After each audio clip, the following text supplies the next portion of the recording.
히브리서 5장 11절 이하의 말씀을 보도록 하겠습니다.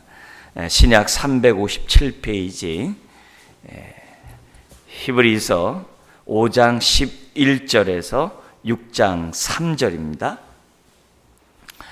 11절부터 교독하겠습니다. 멜기세덱에 관하여는 우리가 할 말이 많으나 너희가 듣는 것이 둔함으로 설명하기 어려우니라. 때가 오래되었으므로 너희가 마땅히 선생이 되었을 터인데 너희가 다시 하나님의 말씀의 초보에 대하여 누구에게서 가르침을 받아야 할 처지이니 단단한 음식은 못 먹고 젖이나 먹어야 할 자가 되었도다. 이는 젖을 먹는 자마다 어린아이니 의의 말씀을 경험하지 못한 자요. 단단한 음식은 장성한 자의 것이니 그들은 지각을 사용함으로 연단을 받아 선악을 분별하는 자들이니라. 그러므로 우리가 그리스도의 도에 초보를 버리고 죽은 행실과 회개함과 하나님께 대한 신앙과 세례들과 안수와 죽은 자의 부활과 영원한 심판에 관한 교훈의 털을 다시 닦지 말고 완전한 대로 나아갈지니라. 같죠?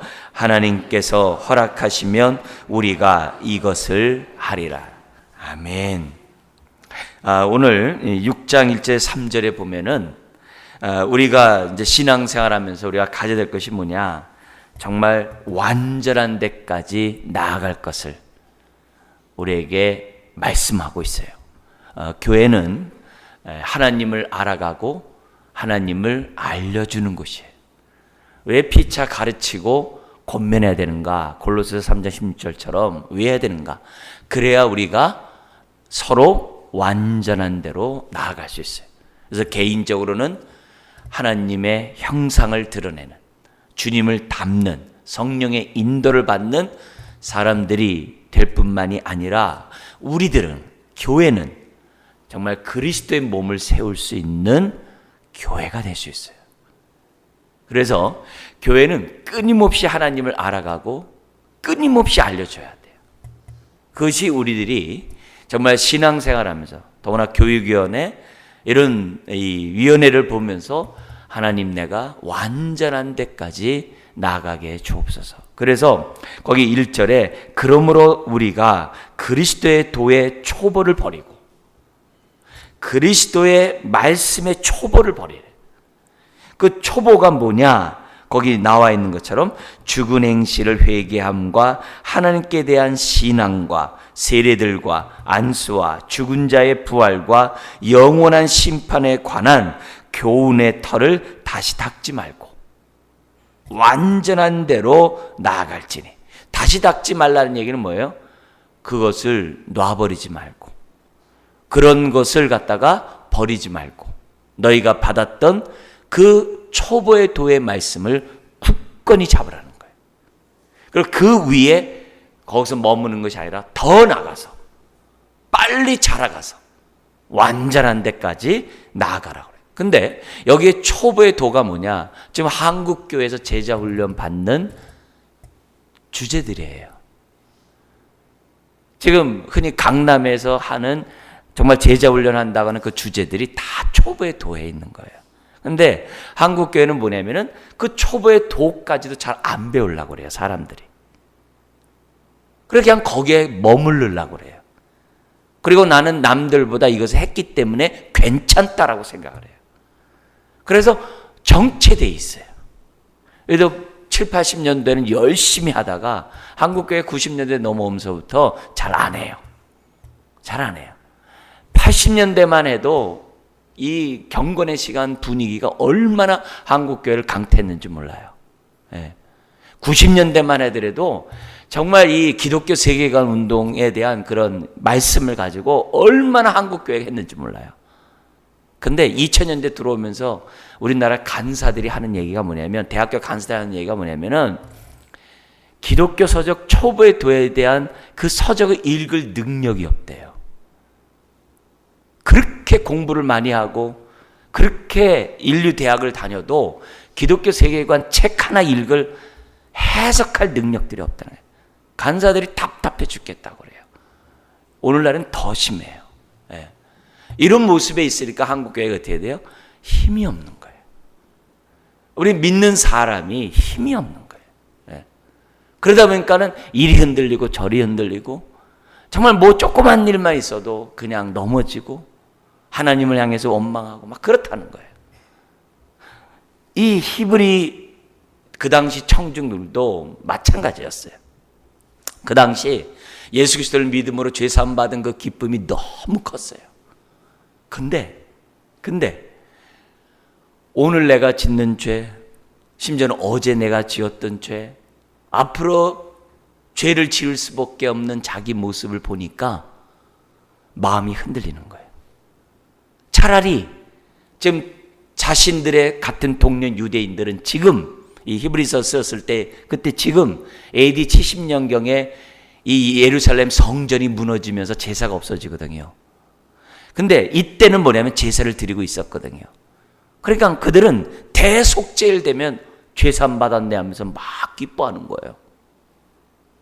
이미 예수님이 부활 승천하신 지가 30년이 확 지나갔는데도 지금 사람들은 뭐냐면은 예수 그리스도를 믿음으로 죄산 받은 기쁨이 있어서 너무 좋았다가도 계속 십자가의 은혜, 보혈의 능력 의지하면서 죄사함을 받고 죄를 회개하고 죄사함 받고 죄와 싸우면서 살아가야 되는데 초보의 도에 머물다 보니까 차라리 뭐예요? 지금 짐승의 제사를 드리는 자들은 죄사함 받은 것에 대해 기뻐하는데 자신들은 자꾸 우겨 쌓이는 거예요. 왜? 초보의 도에 머무니까. 그래서 죄와 죄책에서 벗어나지를 못해요. 그리고 또 하나 두 번째는 뭐냐면은 주님의 재림이 지연되다 보니까 오시마 하는 주님이 왜 이렇게 안 오시지? 그래도 막 초대교회 우리 아버님, 우리 할아버님들은 사도행전 시절에 사도행전 우리 2장에 나와 있는 이런 사건을 보면서 경험했던 우리 아버지 세대, 우리 할아버지 세대들은 막 성령 충만해가지고 막 물질도 나누고 성령 충만해서 핍박도 막 견뎌내고 막 그랬었는데 시간이 벌써 30-40년이 지난 모습에서 딱 보니까 오시마 약속하셨던 주님은 더디 오는 거예요. 그리고 세상은 여전히 어떻게 돼요? 환난과 핍박이 여전히 지속되고 있고 제사는 드려지고 있고 뭔가 세상은 바뀐 게 없거든요. 그러니까 사람들이 또 흔들리는 거예요. 흔들려가지고 뭐냐면 제사함의 기쁨을 얻기 위해서 내가 다시 제사를 드릴까? 내가 다시 유대교로 돌아갈까? 이런 마음이 생기는 거예요. 심지어는 예수 그리스도를 믿는 사람들을 조합에서 탈퇴시켰어요. 유대인들이 같이 사업을 하는 데 있어서 기독교인들을 배제하기 시작하는 거예요. 배제해서 시작하다 보니까 어디서 먹고 살 수가 없는 거예요. 일자리가 없는 거예요. 자기가 스스로 일을 해가지고서 사업을 해가지고 하면 괜찮은데 장사하면 괜찮은데 남이 밑에서 살려고 하니까 일자리가 없는 거예요. 아무래도 또 믿는 사람들끼리 한다 하더라도 일자리가 제한되는 거예요. 먹고 사는 문제가 심각한 거예요. 심지어는 기독교인들 핍박을 해가지고서 쫓겨나가는 거예요. 유대인들의 아주 정말 핍박에 견딜 수가 없는 거예요. 그러니까 차라리 다시 유대교로 가서 내가 먹고 살아야지. 이런 흔들리는 모습들이 있는 거예요. 그러니까 오늘날에는 여러 가지 이유로 흔들릴 수 있겠죠. 그죠? 여러 가지 경제적인 이유뿐만이 아니라 질병에 관한 문제, 사람과의 어떤 관계 문제, 이 죄책과 이 죄의 문제에 대한 이런 것들, 하여튼 여러 가지 문제 때문에 우리들이 흔들릴 수 있겠죠. 흔들릴 때 우리들이 내 모습을 봐야 한다는 거죠. 흔들릴 때 하나님이 안 계신 것도 아니고 내가 그것에 해결할 믿음이 없는 것도 아니고 그렇다고 성령님이 정말 역사하지 않는 것도 아닌데 그런 문제로 초대교회처럼 우리가 흔들린다고 한다면 이유가 뭐냐 이게? 그건 뭐냐면 초보의 독 가운데 머물고 완전한 데 나아가는데 실패했기 때문이라는 거예요. 그래서 우리들이 항상 신앙생활 하는 데 있어서는 열심을 해야 돼요. 결심을 해야 돼요. 지금 우리 야구 선수들 막 이렇게 축구 선수들 있잖아요. 야구 이렇게 공을 딱 치는 사람들 있잖아요. 이 타자들이요. 타자들의 이렇게 자세를 한번 가만히 보세요. 공을 던질 때 이 타자들의 자세를 보면요, 머리부터 발끝까지 하나하나가 긴장이 안 된 부분이 없어요. 가만히 모습을 보세요. 얼마나 그들이 정말 집중하는지 몰라요. 굉장히 집중. 그래서 그 공을 던질 때 그 몸을 휘두르는 거예요. 추신수 선수 같은 사람은 홈런을 막 20개는 넘게 치잖아요. 그 공을 맞힐 수 있는 게 아니에요. 사람이 던지는 걸 보고서 이게 휘두른다고 맞는 게 아니에요. 0.4초 만에 이렇게 던지면 탁 들어온대요. 거기에서 벌써 이게 커브냐 스트라이크냐 뭐 여러 가지 구종이 굉장히 많거든요. 그걸 보고서 때리는 거거든요. 얼마나 집중하겠어요. 우리가 신앙생활 할 때 우리들의 자세들이 정말 그렇게 하나님께 집중하고 완전한 데 나아가고자 우리들이 뭐냐면 그렇게 집중하면서 정말 휘둘러야 되고, 뛸 때는 어떻게 돼요? 1루 베이스로 출동하면서 달려가야 되는 거예요. 그래야 1루를 밟을 수 있고 2루를 밟을 수 있고 3루를 밟고 홈으로 오는 거예요. 그렇지 않으면 할 수 없어요. 축구 선수들 보세요. 얼마나 정말 그 기회를 잡고자 골 넣고자 합니까? 예? 천하의 그 손흥민도 지금 했어도 못 넣잖아요. 막. 그만큼 어려운 것이 운동이에요. 신앙도 마찬가지예요.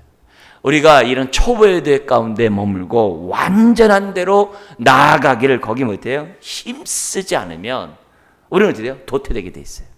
흔들리게 돼 있어요. 네? 지금 6장 3절인 것처럼 하나님께서 허락하시면 우리가 이것을 하리라. 하나님이 허락하겠어요? 안 하겠어요? 우리 하나님은 허락하시죠. 하나님 완전한 데 나아가기를 원합니다. 지혜를 주세요. 무슨 말이냐? 나도 원한다. 야, 성령의 충만함을 받고 이 말씀의 지혜와 지식의 은사를 받으라. 하나님이 어떻게 돼요? 막 부어주는 그런 분. 근데 어떻게 돼요? 완전한 데 나아가고자 하는 그런 사모함이 없다 보니까 우리들이 어떻게 돼요? 초보의 가운데 머문다는 거죠.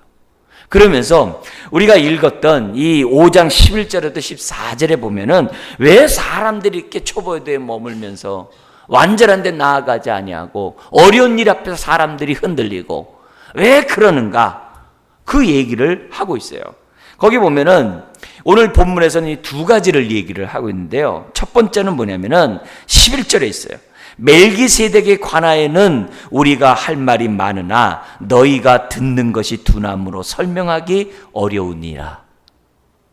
여러분, 멜기세덱에 대해서 지금 설명을 하려다 보니까 앞에서 뭐냐면 예수님은 아론의 반차를 쫓아 대제사장이 된 것이 아니라 멜기세덱의 반차를 쫓아 대제사장이 되었다 그래요. 아론의 그 대제사장은 멜기세덱의 반차를 쫓아온 예수님의 모형의 그림자에 불과하다는 얘기를 지금 하고 있는 거예요. 왜 하느냐? 예수님이 얼마나 탁월한 분인 줄 아느냐 하면서 예수님에 대한 설명을 1장에서부터 지금 하고 있는 거예요. 1장의 내용이 뭐예요? 예수님은 율법을 전해준 천사보다 탁월하시다. 그게 1장이에요. 그게 1, 2장에 나오는 거죠.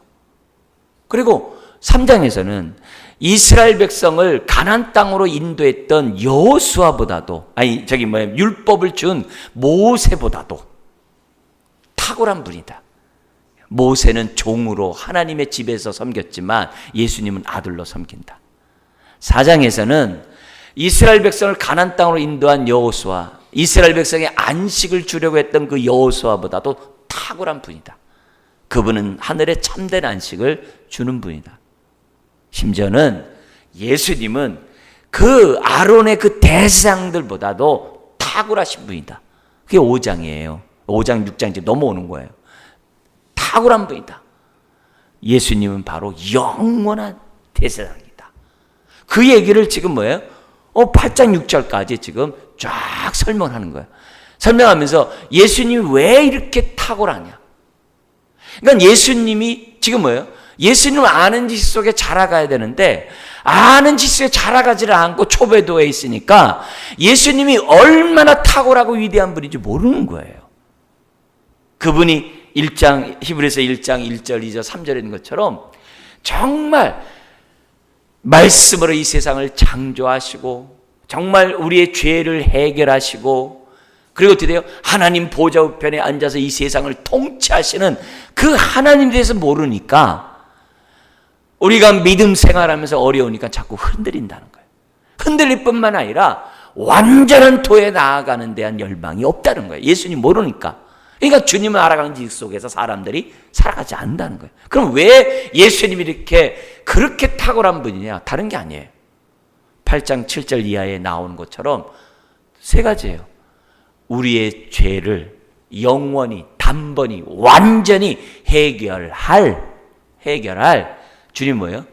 제물이 되기 위하여, 저와 여러분들을 구원하기 위하여 주님이 정말 탁월한 분으로서 새 언약의 중보자가 되기 위해서 이 땅에 탁월한 직분을 가지고 오시고 죽었다는 거예요. 그게 히브리서 10장 18절까지 나와 있는 내용들이에요. 그러므로 그 하나님을 잘 믿고, 하나님 믿고 어떻게 해야 돼요? 보좌 앞에 끊임없이 정말 나옴으로 인하여 은혜를 받고, 그래서 이 땅의 삶 속에서 흔들리지 말고 믿음과 소망과 사랑으로 하나님을 드러내라. 그게 11장, 12장, 13장이에요. 그래서 11장을 믿음장, 12장을 소망장, 13장을 사랑장이라고 얘기를 하는 거예요. 그래서 13장, 13절 마지막이 뭐예요? 영문 밖으로 나가라 이게요. 그래서 주님처럼 정말 영문 밖으로 나가셔서 주님이 십자가에 지신 것처럼 너희들도 세상에 가가지고 어떤 고난과 핍박과 환란이 있는 그곳에서 하나님의 사랑을 갖다가 드러내라. 움츠리지 말고 주님이 곧 오시리라. 너와 함께하리라. 라는 메시지가 히브리서예요. 그러니까 오늘 이런 히브리서의 모습에서 너희들이 이렇게 흔들리는 이유는 다른 게 아니다 하면서 쫙 설명하면서 지금 멜기세덱 나온 거예요. 그래서 멜기세덱에 관해서는 우리가 할 말이 많으나 여러분들은 얼마나 할 말이 많아요? 할 말이 많아야 되거든요. 왜냐하면 예수님에 대한 그림자니까 멜기세덱에 대해서 할 말이 많아야 돼요. 성경에서는 멜기세덱에 대한 규절이 별로 없어요. 근데 히브리서는 얼마나 많은지 몰라요. 그래서 뭐냐면 우리가 할 말이 많으나 너희가 듣는 것이 뭐함으로요? 둔함으로 설명하기 어려우니라. 그래서 첫 번째 이유가 뭐냐? 왜 초보의 도에 머물고 완전한 대로 나아가지 않느냐? 다른 게 아니에요. 듣는 것이 둔하기 때문에 그랬다 그래요. 첫 번째가. 이 둔하다는 단어가 6장 거기 12절에 게으르다는 단어와 같은 단어예요. 그러니까 듣는 것이 게으르다는 거예요. 우리가 완전한 대로 나가려고 한다면요, 듣는 것이 민첩해야 돼요. 그냥 게으르다는 처럼 입에 떠주면 그냥 겨우 먹고 그냥 좀 씹다가 아유 맛없어요 이런 게 아니라 목마른 사슴이 정말 시냇물을 찾기에 갈급한 같이 하나님의 은혜에 대해서 사모하면서 부지런한 주야로 묵상하는 자가 복이 있도다. 근데 듣는 것이 게으름으로 듣고자 하는 열망이 없는 거예요. 그냥 말 맞다나 성수주일도 너무 소중하지만 그냥 예배 한번 드리면서 어떻게 돼요? 그냥 이런 말씀이 있네. 나 성수주일 했네. 뭐 이런 정도. 그냥 그런 정도야. 뭐 조금 뭐 이렇게 뭐 기독교 사적 좀 보고 그냥 그 정도야. 그냥. 뭔가 이렇게 듣는데 열심이 없는 거예요. 좀 밥도 안 먹고 이렇게 성경책 좀 읽어봐라 그러면 성경책 읽기가 그렇게 둔해요. 우리가 10월 달부터 11월 달에 일도 갑시다 그러면 잘 안 들어요. 좀 나이만큼 우리가 성경 읽자 그러면 좀 읽고 좀. 왜요? 그래야 우리의 삶이 흔들리지 않고 그래야 우리가 어떻게 돼요? 하나님의 은혜를 덧입을 수가 있거든요. 그래서 우리들이 문제가 결국 뭐냐면 우리가 흔들리는 이유가 다른 게 아니라 나에게 있다는 거예요. 하나님은 우리에게 은혜를 주시기 원하는데 내가 듣는 게 둔해요. 내 마음이 그만큼 굳어 있어요. 그게 첫 번째 이유로 우리들에게 지금 교훈하고 있는 거예요. 착각이에요. 그래서 말씀을 듣는데 소극적인 자세 가지면 안 돼요. 하여튼 적극적으로 저와 여러분들이 가죠. 그래야 믿음이 자라죠. 완전한 데 나아가서 우리들이 하는 거죠. 그래서 또 사람들이 왜 듣는 것이 둔하는가 라 했을 때 이 게으름 이런 문제가 아니라 여기 6장 1절에 우리가 초보의 도를 버리라는 말과 연관해서 보면 뭐냐면은 요 정도면 됐다 이렇게 생각하는 게 있는 거예요. 요 정도면 나 지금 성경 나 지금 다 알아. 요 정도면 내가 남들보다 더 많이 알아. 요렇게 한다는 거예요. 근데 성경에는 뭐라고 그래요? 12절에 마땅히 선생이 되었을 터인데, 신앙생활하면 마땅히 선생이 되어야 되거든요. 네. 마땅히 랍비가 되어야 되거든요. 네. 랍비가 되어야 되는데 그냥 초보의 되에 만족하는 거예요. 나 뭐 성역 공부했고, 나 이렇게 제자 훈련 받았고, 나 뭐 어느 정도 했고, 그냥 뭐 그 정도로 머무는 거예요. 그러면 안 돼요. 그러면 완전한 데 나아갈 수가 없어요. 네. 초보의 도에 머물면은 완전한 데 나갈 수가 없어요. 네. 그런 모습을 보여주고 있어요. 그러면서 두 번째 얘기가 12절 하반절과 13절의 상반절에 있는 것처럼 뭐예요? 어린아이와 같은 신앙을 가졌기 때문이라고 얘기를 해요. 물론 듣는 것이 둔하기 때문에 어린아이겠죠. 초보의 도에 머무니까 어린아이겠죠. 근데 그 초보의 도에 대한 얘기가 오늘 한국교회 제자훈련하는 교재라고 그랬죠. 그 정도에 머무니까 어린아이겠죠. 그래서 어린아이인데 이 어린아이의 특징이 뭐냐면 젖이나 먹고 단단한 음식을 못 먹는다는 거예요. 우리가 처음에는 이유식 해야죠. 근데 계속 이유식 하면 안 되죠. 군인들도요, 군대 가면요, 병장이 되면요, 몸에 익어요. 병장이 짝대기 4개거든요. 짝대기 4개 정도 되면요, 군 생활에요, 정말 아주 익숙해요. 예. 뭐 총기 같은 거요, 눈 감고도 조립했다 분해했다 다 해요. 병장 되면요, 군대에서 있는 모든 그런 무기들을요, 자유롭게 다뤄요. 예. 모든 게 자유롭게 해요. 예. 저는 군대에서 군수과 선무에 있는데 다양한 걸 했어요. 그래서 이게 비치인가 이렇게 비밀 그런 것도 관리하는 걸 했어요. 이게 뭐냐면 암호 이런 것도 있고 막 수기하고 이런 것들이 있어요. 그 글씨가 있으면 빨리 암호를 해가지고 보내고 이런 것들이 있거든요. 막 경연대회 하거든요. 근데요, 그게 처음에는 어려운데요, 그냥 딱 보면 그냥 그게 다 나와요. 예. 수기로 보내는 포병이었기 때문에 수기로 막 하는 게 있어요. 글로 하는 거예요. 그걸 그냥 눈에 그냥 뭐 보이는 거 보내는 거 이건 아무것도 아니에요. 몸에 익어요. 모든 게 익어요.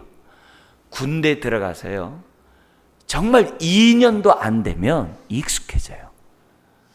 신앙생활 2년 정도 하면요, 성경이 익숙해야 돼요. 익숙해야 돼요.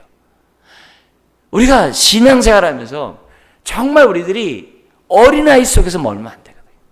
단단한 음식을 먹을 수 있도록 우리가 뭐예요? 해야 돼요. 듣기 좋은 말만 들으면 안 되거든요. 씹기 좋은 것만 씹으면 안 되거든요. 우리가 어린아이에서 있다가 갑자기 그냥 신앙의 어린아이에 고착화돼 버리면 안 되거든요. 우리는 단단한 음식을 먹을 수 있는 정도로 우리가 뭐예요? 끊임없이. 여러분, 가벼운 십자가는 없어요. 가벼운 신앙생활은 없어요. 다 신앙생활은 힘든 거예요. 다 어려운 거예요. 하나님 말씀 처음에 듣기 어려워요. 그렇지만 2년 정도 되면 익숙해야 돼요. 성경 말씀이 익숙해야 돼요. 그래야 우리가 어떻게 돼요? 완전한 데까지 나갈 수 있어요. 언제 환란이 우리들에게 올는지 몰라요. 그러면서 히브리서에 우리 본문은 아니지만 3장에 여러 번 강조하는 게 하나 더 있어요. 뭐냐? 왜 흔들리고 초보의 도 가운데 있고 자라지 않느냐? 3장 8절, 13절, 15절에 있는 것처럼 마음이 완고하기 때문에, 목이 곧은 백성이기 때문에 초보에 대해 머물고 나아가지 않는다는 거예요. 그러니까 결국 저와 여러분들의 근본적인 문제가 있다는 거예요. 그러면서 뭐라고 얘기하냐면은 이렇게 어린아이가 있으니까 흔들리고 넘어간다고 하면서 오늘 본문 두 가지를 얘기해요. 첫 번째는 뭐냐면은 이렇게 신앙생활하면은 의의 말씀을 경험하지 못한대요. 첫 번째는 뭐냐면 예수님을 잘 모른다는 거예요. 그래서 히브리서에 나와 있는 예수님조차 잘 모른다는 거예요. 그래서 흔들린다는 거예요. 두 번째 이유는 뭐냐면 예수님을 잘 몰라서 흔들리는 것뿐만 아니라 성경이 진리의 말씀인지를 몰라서 흔들린다는 거예요. 의의 말씀을 경험한다는 얘기는 그거예요. 아브라함이 하나님 말씀 가운데 살았더니 하나님 말씀이 진리인 것을 경험했네. 이런 경험이 없다는 거예요. 히브리서 11장의 믿음의 선배들이 하나님이 이런 하나님이네. 이렇게 말씀하셨더니 그대로 이루어졌네. 히브리서 11장 믿음의 선배들이 경험했던 그 경험을 내가 못한다는 거예요. 왜요? 초보의 독 가운데 머물러 완전한 데 안 나가니까. 듣는 것이 둔하고 젖이나 먹는 어린아이처럼 자꾸 살려고 하니까 의의 말씀을 더 이상 경험하지 못해요. 처음엔 너무 기뻤는데 그 당시 히브리 청중처럼. 근데 더 이상 1차에서 머물지도 나가지도 못하고 2차에도 못 나가는 거예요. 모든 말씀이 내 말씀이 안 돼요. 삶 속에서 경험이 안 돼요. 그리고 두 번째 문제가 뭐냐면 14절에 같이 한번 읽어볼까요? 단단한 음식은 장사한 자의 것이니 그들은 지각을 사용함으로 연단을 받아 선악을 분별하는 자들이라. 이게 두 번째 불이익이 있는 거예요. 두 번째 은혜를 받지를 못해요. 이게 뭐냐면 선악을 분별 못해요. 이 선악은 뭐냐면 성경의 말씀을 가지고 오늘 나의 문제를 해결할 지혜가 안 되는 거예요. 오늘 내가 너무나 힘든 일이 있어요. 너무나도 고통스러운 일이 있어요. 답답한 일이 있어요. 근데 이 답답한 속에 하나님의 뜻을 알고 싶은데 모르는 거예요. 그러니까 하나님 앞에서 그냥 가슴만 치고 있는 거예요. 그냥 하나님이 나에게 지금 오늘 나에게 원하는 게 뭔지 알아야 되는데 그게 너무 뿌여해요. 영적 생명처럼 잘 몰라요. 그렇게 되는 거예요. 그게 불이익인 거예요. 근데 완전한 대로 나아가면은 내가 앞으로 어떻게 살아야지? 내가 어떻게 행동해야지? 내가 어떻게 사는 것이 하나님 기뻐하는 일이지? 이게 머릿속에 탁탁탁탁 돼야 되는데 그게 안 되는 거예요. 그래서 선악을 분별할 능력이 없는 거예요. 우리 요셉 같은 사람 어떻게 했다 그랬어요? 형이 나를 판 걸로 생각했지만 은혜를 받고 보니까 선악을 분별해. 하나님이 이스라엘 민족을 구원하기 위해서 앞서 보내셨구나. 이렇게 해석이 되는 거예요. 근데 그런 해석 능력이 없는 거예요. 그래서 환경에 우겨 쌓이고 상황에 우겨 쌓이고 여건에 우겨 쌓이고 자꾸 조건에 우겨 쌓이고 자기 육체에 우겨 쌓이고 자꾸 그러는 거예요. 그러니까 뭐예요? 이 정도로 그냥 신앙생활 하지 뭐. 그냥 코끼리가 뒤로 뒷걸음질 하다가 그냥 쥐 밟듯이 그냥 신앙생활 하다가 은혜네. 감사하네. 그걸로 끝나요. 그렇게 하면 안 돼요. 저나 여러분 모두가 초보의 도를 버리고 완전한 대로 나아감으로 뭐 해야 돼요? 하나님 말씀은 진리구나. 의의 말씀을 경험해야 돼요. 경험하는 것만 아니라 오늘 내 삶 속에서 뭐냐면 분별을 해야 돼요. 하나님의 선하시고 기뻐하시고 온전한 뜻이 무엇인지를 분별해야 돼요. 내가 행동할 때 내 기분이나 내 상황이 아니라 하나님의 뜻에 따라. 그러면 하나님의 뜻이 그거라면 내가 힘들더라도 때를 따라 돕는 은혜를 얻게 하여 보좌 앞에 오늘도 나아싸우니 그게 히브리서 4장 14절 16절이에요. 오늘도 하나님의 긍휼하심을 입고자 주의 보좌 앞에 나아싸우니 은혜를 주세요. 그리고 나로 하여금 영문 밖으로 나가서 믿음, 소망, 사랑의 삶을 나타내는 자 되게 하여 주옵소서. 그런 신앙, 어떤 상황에도 흔들리지 않는 그런 신앙 우리가 가져야 한다는 거죠. 교회적으로 22년이에요. 아주 왕성한 청년이죠. 네. 나이가 먹을 거예요. 그때 먹으면 먹을수록 아주 완전한 데 나가는 그런 성숙한 교회로서 주 앞에 올려드려야 되거든요. 개인적으로도 신앙생활을 할 때 완전한 모습으로 의의 말씀을 경험하고 선악을 분별하고 이 힘든 가운데서 믿음과 소망과 사랑의 삶을 저와 여러분들이 살아가는 그것. 그것이 하나님의 기쁨이 되는 거고 우리에게 유익이 되는 삶인 줄 믿습니다. 그래서 이 말씀이 살아 운동력 있는 말씀 되시기를 주의 이름으로 축원합니다. 기도